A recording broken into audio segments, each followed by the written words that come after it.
having a lot of conversations right now with clients around the difference between employee retention and something we're calling employee loyalty. And I think the really big difference that we're seeing in brands and cultures that are maybe have more loyalty is performance. And so it's causing this conversation around, is retention really what we should be measuring? Is that what we're working towards? Or is it that employee loyalty similar to how we as customers are loyal to the brands and the companies that we really appreciate, whether that's because of the quality or something else, their customer service? But we're starting to see these parallels between customer service and kind of employee service, right? Or employee experience just as much as customer experience. And so that's the topic we wanted to talk just a little bit about today.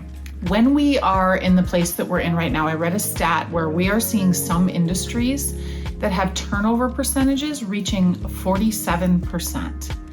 And that is an astronomical number for those industries. And again, that's not across the board. But when you're looking at that, something has to change in the way HR has been thinking about retention and engagement. And so we believe it's time for just a different conversation. It doesn't mean we have to change everything we're doing in an organization, but it does mean we have to start thinking differently. What does employee loyalty look like in an organization? How do you use your culture and how do you measure your culture to understand if it's creating raving fans, which is that customer employee loyalty within your business? And are you measuring the right things? Are you challenging the engagement surveys that we've taken for so many years in a row? And are those really getting at the loyalty aspect and whether people are going to stay and they feel that deep sense of belonging and tie to your brand, to your organization and its purpose?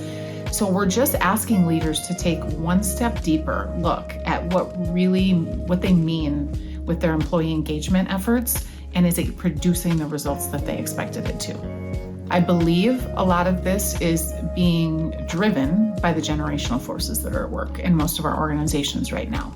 When we look at the generational shifts, and it's not even just the younger generations, when we actually look at the generational tendencies and shifts that are happening even in the older generations in the workforce right now, we're seeing all of them want something deeper from work. We're seeing all of them want a deeper purpose, and with deeper purpose becomes deeper loyalty. All of this can really be tied together in us taking a step back and understanding our culture at a deeper level than just employee engagement surveys and what that data is telling us, because we're staying at the surface level. And I think the root cause and the root results that we're looking for are at a depth that most organizations haven't chosen to ask the right questions to get to yet. With loyalty versus retention is an easy metric to measure, and that's probably why we lean towards that. But as leaders, what we should really be thinking about is employee loyalty based on performance metrics, not just retention metrics. So when we do culture scorecards, we're looking across all aspects of the business, operational metrics. How is your utilization rates, if you measure something like that, gone up or been impacted by something that you're doing? Do you have certain leaders in your organization where their metrics are not as strong as other leaders? And how are we helping those leaders get the skills they need to drive that performance? So loyalty is going to come, and loyalty is going to breed a higher level of performance, which ultimately leads to a higher level of business results. So I think we have to start looking at how we measure employee engagement, whatever word we would typically use. We have to start measuring it differently and looking at it in a different way. There's a few easier indicators to identify how loyal or how truly engaged your team is as a leader. It's, are they doing things beyond their normal scope of work?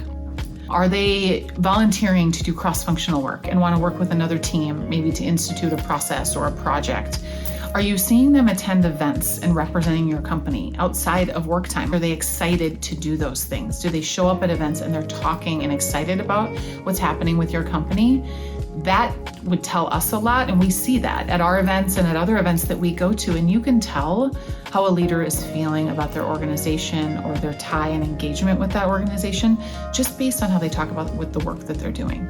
So a simple thing that you can do to gauge that with your employees is in your next one-on-one, ask a simple question about what is giving you energy at work right now. And if they hesitate or they say, I can't think of anything right now, that's a concern. Because we're all, as humans, right, we're all run by energy. And if we're not finding energy when we come into the office and the only thing that is energizing us is outside of the office, it's not going to be hard for someone to call us on the right day at the right time and offer us a new thing, right? A new opportunity that sounds more energetic than the one that we have today. So it's really thinking about how you're managing the energy of your team. My biggest advice for you is to, as leaders, is to reflect on what I've just shared and think about what you can do better, differently, what you need to build.